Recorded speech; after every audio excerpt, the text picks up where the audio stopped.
Have you ever been absolutely certain about a fact, something you've seen, heard, or even lived through, only to learn that you were wrong? Not just you, but hundreds or even thousands of other people who remember that exact same thing, exactly the same way, wrongly. Welcome to the bewildering world of the Mandela Effect, named after a peculiar case where countless people swore they remembered Nelson Mandela dying in a South African prison in the 1980s. Despite history showing he was released, led his country, and passed away in 2013. But what is the Mandela Effect really? Is it just a misstep of human memory? Or perhaps evidence of parallel universes colliding? A glitch in the matrix? Take one of the most famous examples, Looney Tunes. How did so many people believe it was spelled Looney Tunes? Surely that extra O belongs. The name was about goofy tunes, right? Nope. It's always been tunes. Mirror, mirror on the wall, who's the fairest of them all? You may vividly recall the Evil Queen's iconic line, except she never said that. The real line is magic mirror on the wall. Then there's the Fruit of the Loom logo. Quick, imagine it in your head. Does it have a cornucopia behind the fruit? A basket-like horn that cradles the grapes and leaves? Most people swear it's right there, but here's the catch. It's not. The logo has only ever shown fruit, with no cornucopia in sight. Or how many people recall the Monopoly man wearing a monocle, something he's never worn? Let's start with science. Both psychologists and neuroscientists agree our memories are far from perfect.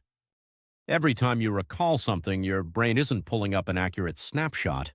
Instead, it's reconstructing bits and pieces based on previous stimuli, contextual clues, and even your own expectations. In a process called confabulation, our brain mixes truth with fiction, filling in gaps without our conscious awareness. And then there's our love for patterns. As humans, we're hardwired to seek the familiar. For example, misremembering the Monopoly man with a monocle might be due to his resemblance to Mr. Peanut. Now let's zoom out beyond the examples and explanations and ask a bigger question. What does the Mandela effect mean?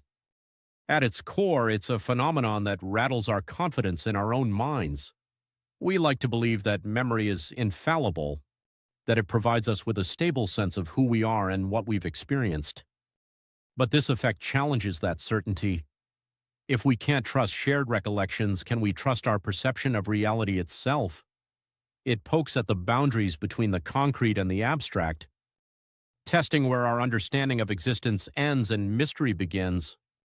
Perhaps this is why the Mandela effect continues to capture so much attention on social media platforms and forums. It opens doors to deep existential questions that reach beyond psychology or pop culture. Are our realities subjective?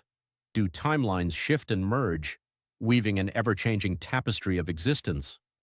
Or is humanity simply more creative and forgetful than we think? Maybe the Mandela effect isn't something that needs solving. Perhaps it's a reminder to stay curious about the world and our minds. After all, the universe, as far as we know, remains a puzzle far greater than any single memory glitch or multiverse theory. So next time you swear you remember seeing the Fruit of the Loom cornucopia or quoting mirror, mirror at the dinner table, stop for a moment. Don't just wonder whether you're right or wrong. Ask yourself, is the memory even yours? Or are we all just passengers on the ride slipping through hidden cracks in the matrix?